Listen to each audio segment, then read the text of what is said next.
Welcome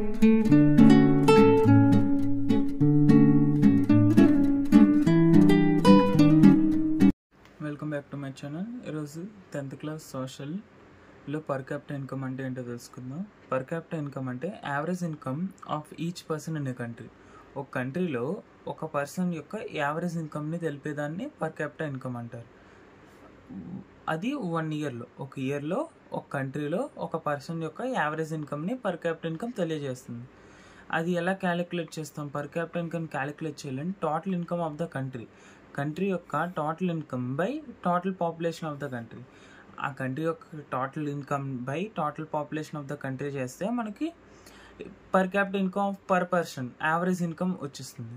అంటే ఒకవేళ ఒక కంట్రీ యొక్క టోటల్ ఇన్కమ్ ఫర్ ఇయర్ $10,000 అనుకో, అందులో పాపులేషన్ 100 మెంబర్స్ అనుకో. ఫర్ ఎగ్జాంపుల్ అలా తీసుకున్నాం అనుకో, $10,000 బై 100 ఎంత అవుతుంది? $100 అవుతుంది. అంటే పర్ పర్సన్కి యావరేజ్గా 1 ఇయర్లోకి $100 వస్తున్నట్టు యావరేజ్ ఇన్కమ్.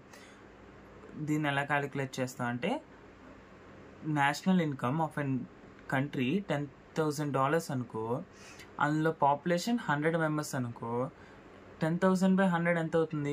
100 కదా. కాబట్టి ఒక పర్సన్కి ఎంత వస్తున్నట్టు? 100 పర్ పర్సెంట్. యావరేజ్గా ఇయర్లో $100 ఆ పర్సన్కి వస్తున్నట్టు.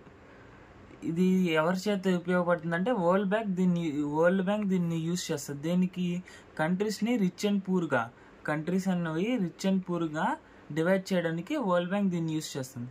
దీనికి లిమిటేషన్ కూడా ఉంది. లిమిటేషన్ ఏంటంటే, డస్ నాట్ షో ఈ ఇన్కమ్ ఈక్వాలిటీ.